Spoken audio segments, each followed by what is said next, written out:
Podcastera MX presenta.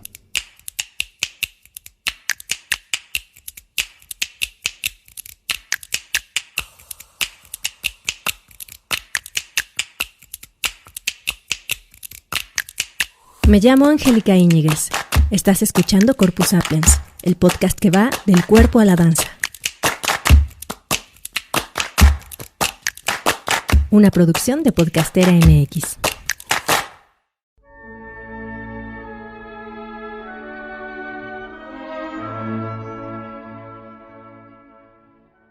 Bienvenidas y bienvenidos a Corpus Sapiens. En el episodio de hoy les voy a contar sobre dos maestros que intentaron con todas sus fuerzas, pasión y recursos profesionalizar la danza en Jalisco. Invirtieron tiempo, dinero y amor en hacer una compañía reuniendo todo el talento humano de Guadalajara en una época en que no existía una compañía representativa del Estado. Y lo hicieron no una, sino 3 veces, pero al Estado simplemente no le interesó ninguna de las 3 veces. Sin embargo, la aportación que hicieron estos dos maestros a la danza en México, desde este punto del occidente del país, fue enorme. Formaron decenas de bailarines y maestros que han propagado esos saberes a nuevas generaciones de bailarines mexicanos. En 1930, la Ópera Privé de París visitó la Ciudad de México. Esta compañía hizo una temporada en el Teatro Esperanza Iris con un repertorio de ballet muy novedoso para el público mexicano de esa época, que incluía El Príncipe Igor y El Lago de los Cisnes, y que se distinguió por sus brillantes intérpretes de la tradición rusa. Entre ellos estaba Hipólito Zibin, que junto con otros bailarines se quedó a vivir en México porque la compañía quebró. Hipólito Zibin, que nació en 1891, venía de una familia aristócrata rusa. Había estudiado ballet en Yugoslavia y en París con Nikolai Legat, y en la década de 1920 formó parte del ballet de la Ópera de Belgrado y de la Ópera del Teatro Châtelet de la capital francesa. Escaló hasta primer solista y bailó con Ana Pavlova. Además, fue abogado, filósofo y militar. Estudió música con la nobleza rusa y hablaba 6 idiomas. Ya instalado en la Ciudad de México, Hipólito Zibin logró que la Secretaría de Educación Pública abriera la primera escuela oficial especializada en danza del país, la Escuela de Plástica Dinámica, que se inauguró el 29 de abril de 1931 en el propio edificio de la SEP. Hipólito quedó a la cabeza del proyecto en el que trabajaban las hermanas Nelly y Gloria Campobello, Adela Costa, Linda Costa, Estrella Morales, Eva González y Enrique Vela Quintero, entre otros maestros famosos de la danza de aquella época. Lo que Zibin planteaba con su escuela de plástica dinámica era recuperar las 2 corrientes dancísticas del siglo XX, el ballet, específicamente la escuela rusa, y la expresividad y temática de la danza libre originada en la escuela alemana. Además, estaba interesado en restaurar el antiguo baile de los aztecas, su desarrollo coreográfico y su exhibición al público. A Hipólito Zibin se le reconoce como pionero de la danza institucional mexicana. Transmitió la técnica académica rusa a muchos bailarines y bailarinas, entre ellos Ana Mérida, Rosa Reina, Raquel Gutiérrez, Marta Bracho, Amalia Hernández y Lilia López. Con Lilia López se casó y tuvieron un hijo, Alejandro Zibin y López, que nació en 1934. Alejandro, Alex, creció en el mundo de la danza y allí mismo encontró su vocación. Esto lo descubrió después de debutar en el Palacio de Bellas Artes como solista en el Pas de Deux del Lago de los Cisnes con Sonia Castañeda y el cuerpo de baile del Ballet de la Ciudad de México, que en ese entonces dirigía Nelly Campobello. A finales de 1950, Zibin participó como bailarín invitado en el ballet de Nelsie Dambré.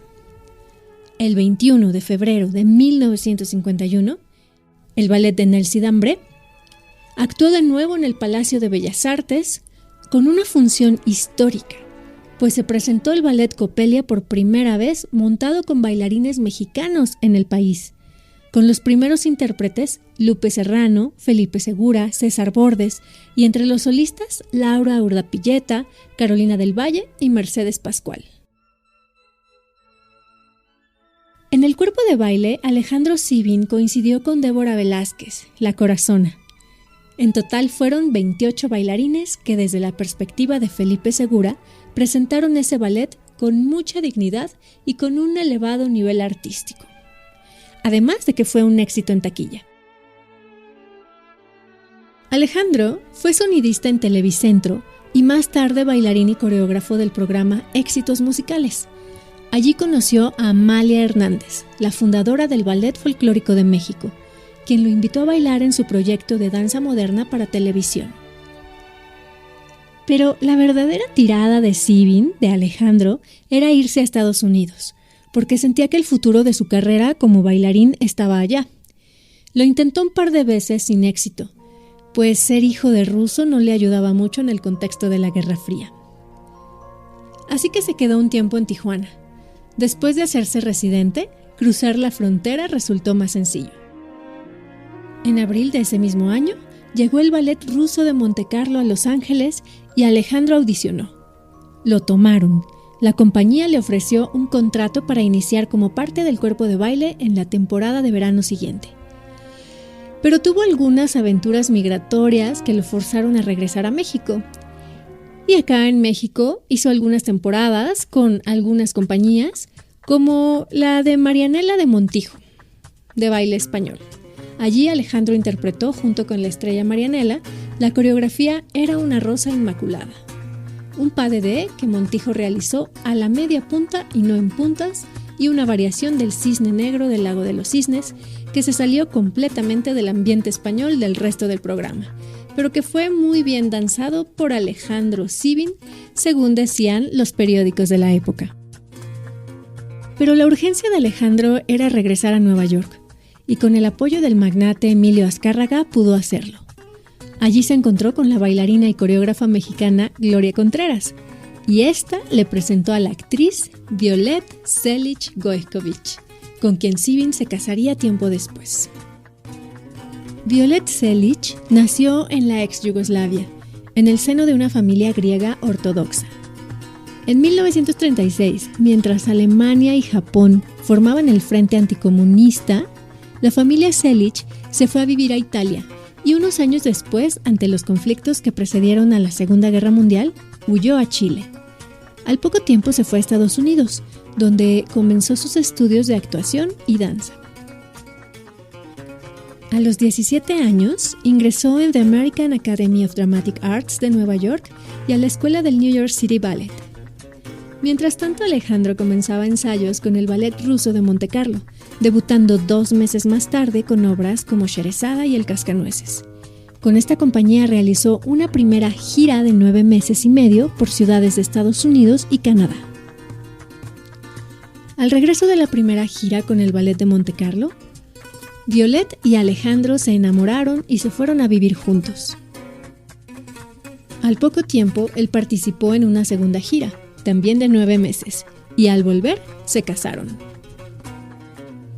Después de un tiempo de desarrollarse ambos en Nueva York, uno de los compañeros de Alejandro, bailarín del Metropolitan Opera, los invitó a las Bahamas a hacer algunas funciones y a dar clases. Él y Violette se fueron con la idea de pasar allí ese verano, y se quedaron 14 años. Alejandro fue director asociado, maestro, coreógrafo y bailarín del Nassau Civic Ballet Company, y en 1972 fundó el New Breed Dancers Ltd. En ambas, Violette trabajó como bailarina y vestuarista. Con esta labor, la pareja fue pionera en el trabajo de la danza escénica en las Bahamas. Las compañías hicieron giras por Estados Unidos y Canadá y también se presentaron en México, en la Olimpiada Cultural de 1968. Hoy, los Juegos Olímpicos representan la única oportunidad que tiene la juventud del mundo de reunirse para una convivencia pacífica y armoniosa. Algunos de sus alumnos se convirtieron en bailarines y maestros de danza que se fueron a trabajar a Nueva York, Toronto y Guadalajara, como el caso de Sylvain Storr, que daba una clase de contemporáneo con percusiones en vivo. Los Zibin, Violette adoptó el apellido al casarse, fueron pareja de baile en las Bahamas y en algunas giras, como la que realizaron en 1973 por varias ciudades de Estados Unidos.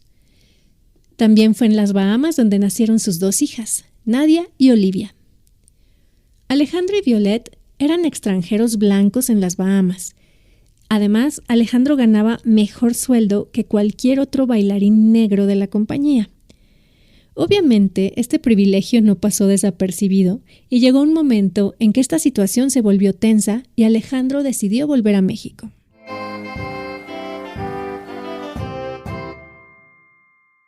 Los Zibin llegaron a Guadalajara en 1975. Con los ahorros que habían reunido en las Bahamas, compraron un terreno de 1,300 metros cuadrados en las calles de San Francisco y San Gabriel en la colonia Chapalita, donde construyeron las mejores instalaciones que ha tenido alguna academia de danza en Guadalajara. Contaba con 4 salones profesionales y un foro para 250 personas con equipo de iluminación y audio.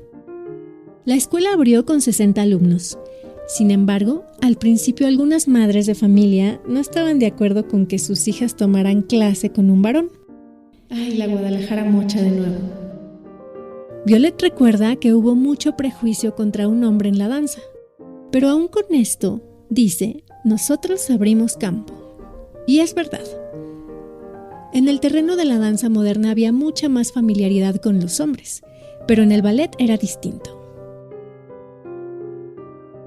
Violet y Alejandro consideraban que la gente de Jalisco tenía cuerpos aptos para la danza, y por ello, y con la finalidad de formar bailarines para crear una compañía profesional de ballet, el mismo año de su apertura, emprendieron un sistema en el que acudieron a algunas secundarias públicas para seleccionar 35 niños y niñas. Bueno, en realidad captaron 32 niñas y 3 niños con capacidades dancísticas y ofrecerles una formación gratuita.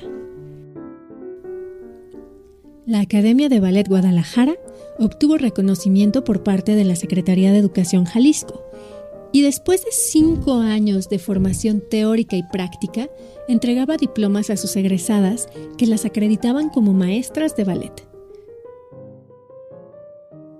4 años después de su fundación, en 1979, Alejandro consideró que los becarios y otros de los alumnos de la academia tenían el nivel suficiente para arrancar con la compañía y llevó la propuesta hasta el Departamento de Bellas Artes de Jalisco, que aprobó su creación. Para el debut, los Zibin armaron un exitoso programa con música mexicana, pero después de la primera función, no obtuvieron más apoyos. Durante esos años, se trabajaba arduamente en la Academia de Ballet Guadalajara. Montaban una temporada anual y seguían cazando talentos.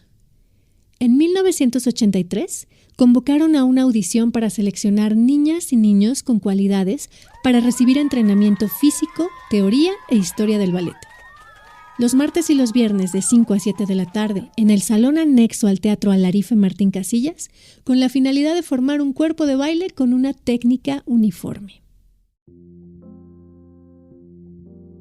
Se formaron excelentes maestros, ganaron premios en concursos, trabajaron hasta la extenuación.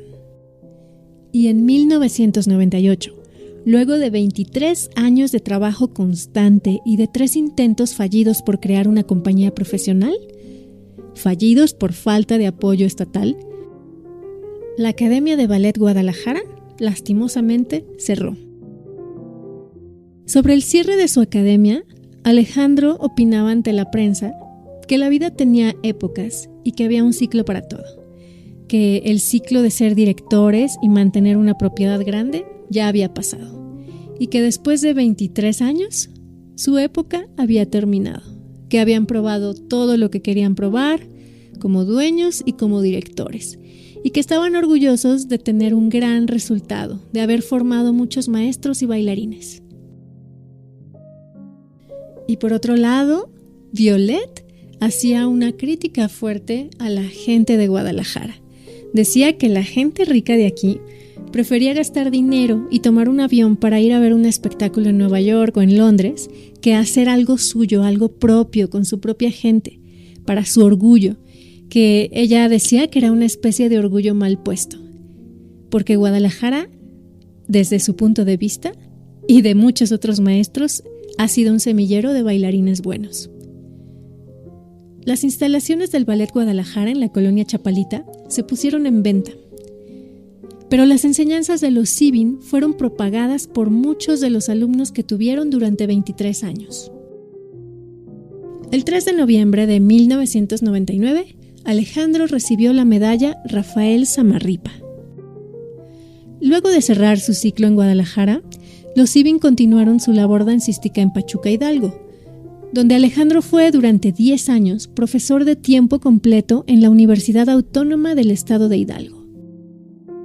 En esa nueva etapa, Alejandro dedicó, a la par de sus labores académicas, años de trabajo y recursos de toda clase a un proyecto que fue para él de importancia primordial.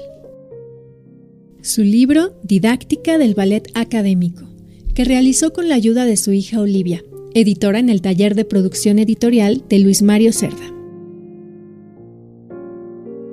Violet y Alejandro Zivin se casaron cuando ella tenía 19 años y él 23.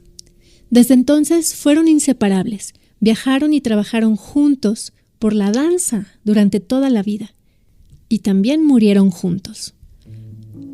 La madrugada del 3 de enero de 2012, fallecieron en su casa de Real del Monte, Pachuca, por intoxicación con gas LP luego de una fuga accidental ocurrida esa noche. Su partida unió a la comunidad dancística de Guadalajara, en particular a sus alumnos, quienes le rindieron homenaje en el Teatro Degollado ese mismo año. El legado de los Zivin queda incorporado a la actividad profesional que sus alumnos siguen ejerciendo y transmitiendo en Guadalajara, Pachuca y en muchas otras ciudades del país y del extranjero. Durante esta investigación, me di cuenta de que el trabajo de la maestra Violet Selich había sido injustamente menospreciado y escondido por las propias maestras y maestros de ballet de Guadalajara.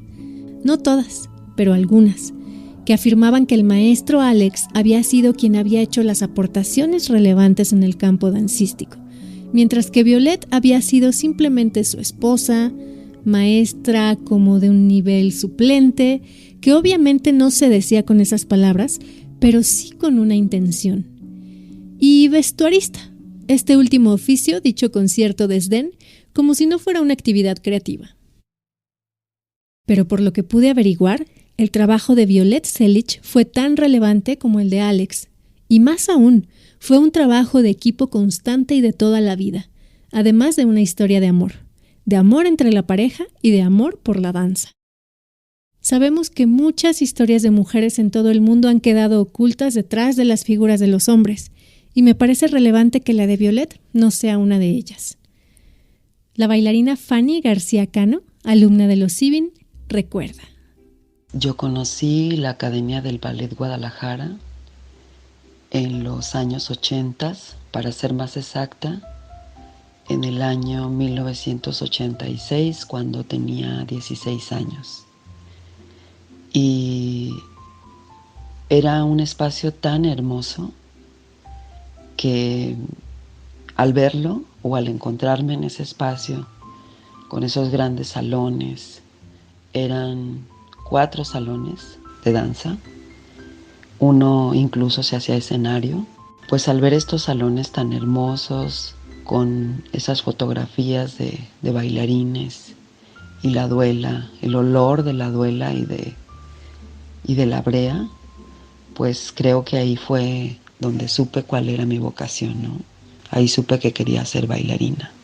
Y definitivamente la formación que me dieron, o las bases que me dieron los maestros Alejandro y Violet Zivin, pues son y han sido para toda la vida.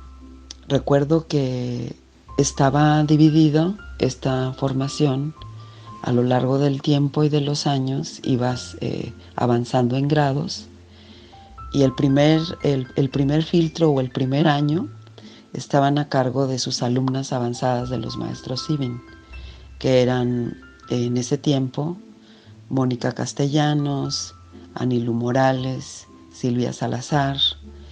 Ellas nos daban clase, iba cambiando una vez por día cada una de ellas. Después de ese año, pues pasábamos al famoso Ballet C, que nada más y nada menos estaba a cargo de la maestra Violet Sivin.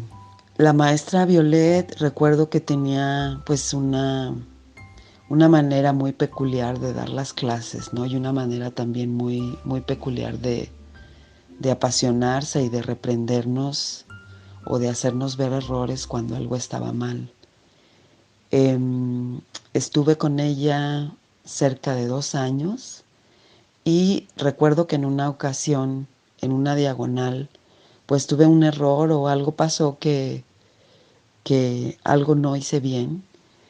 Y me acuerdo muy bien que ella paró la música y nos dijo a todos que ella era como una leona. Y quien la aguantaba a ella o quien la soportaba a ella, aguantaba todo en la danza, aguantaba todo en el ballet. Fue una maestra estricta, pero a la vez era una maestra como muy elegante, también muy comprometida, una gran compañera del maestro Alex, no solamente de vida, sino en los procesos creativos, en los procesos pedagógicos, ¿no? de los estudiantes. Y recuerdo, ¿no? verla por los pasillos de la academia con sus faldas largas, con sus perritos atrás de ella, dialogar mucho en inglés con Alex, quizá porque había cosas que no quería que nosotros nos enteráramos o que no quería que supiéramos, entonces hablaba gran parte del tiempo con Alex en inglés. Recuerdo mucho su salón, que estaba exactamente en la parte de en medio de la academia. Como mencioné hace un momento, ella era quien daba el toque elegante a los vestuarios para los recitales y para las funciones de danza. Después pasábamos al ballet avanzado, que estaba a cargo del maestro Alejandro Sivin, y ahí pues era mucho más rigor. El maestro Sivin recuerdo mucho porque creo que es algo que está haciendo falta en estos tiempos y en las nuevas generaciones, o al menos en estos tiempos porque siempre estamos corriendo. Tener unas sesiones de estiramiento increíbles, siempre daba un espacio para que nos estiráramos. También me acuerdo cuando nos decía fórmense, y entonces cuando nos decía eso es que nos iba a estirar los pies y era muy parecido a una tormenta china, ¿no? Pero además el maestro, aunque la cola para estirarnos los pies estuviera corta o larga, él no importaba, él nos estiraba los pies a todas, ¿no?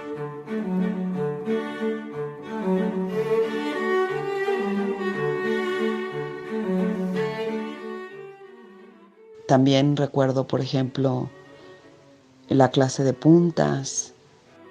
Se dividían, algunas veces nos daba la clase la maestra Violet, otras veces a Alex. Y en la clase de puntas también comencé a tomar puntas al año. Y recuerdo que no nos dejaban ponernos nada, ¿no? en los pies para protegernos porque decían que se hacían más fuertes con el tiempo.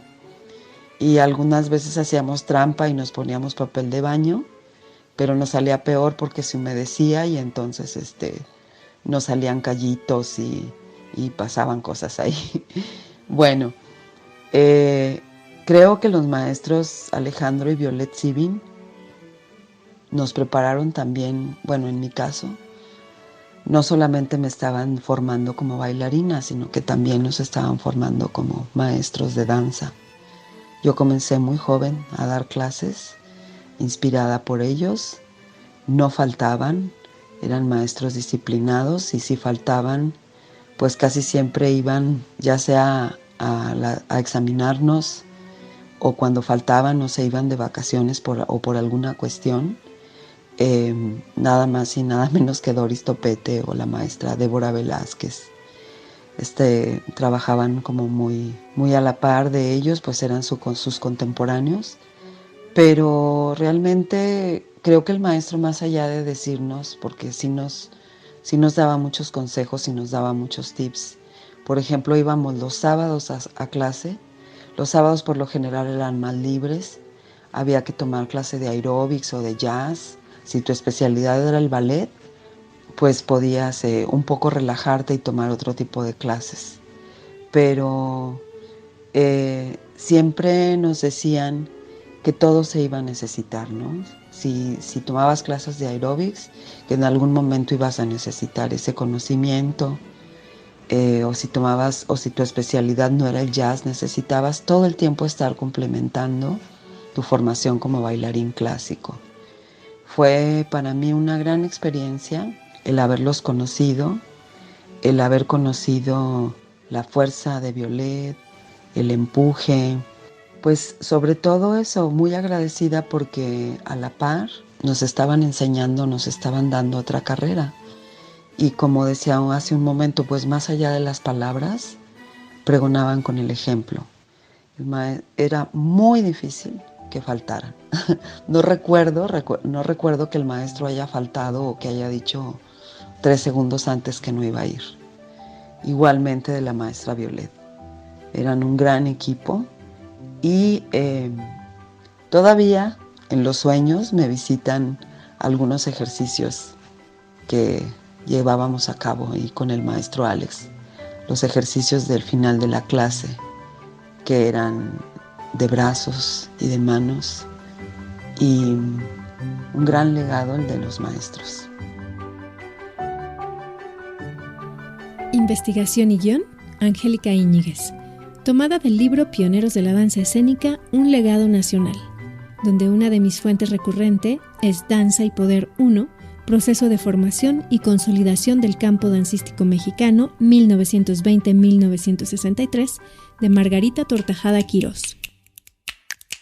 Producción y edición, Salvador Martínez Vega. Invitada especial, Fanny García Cano.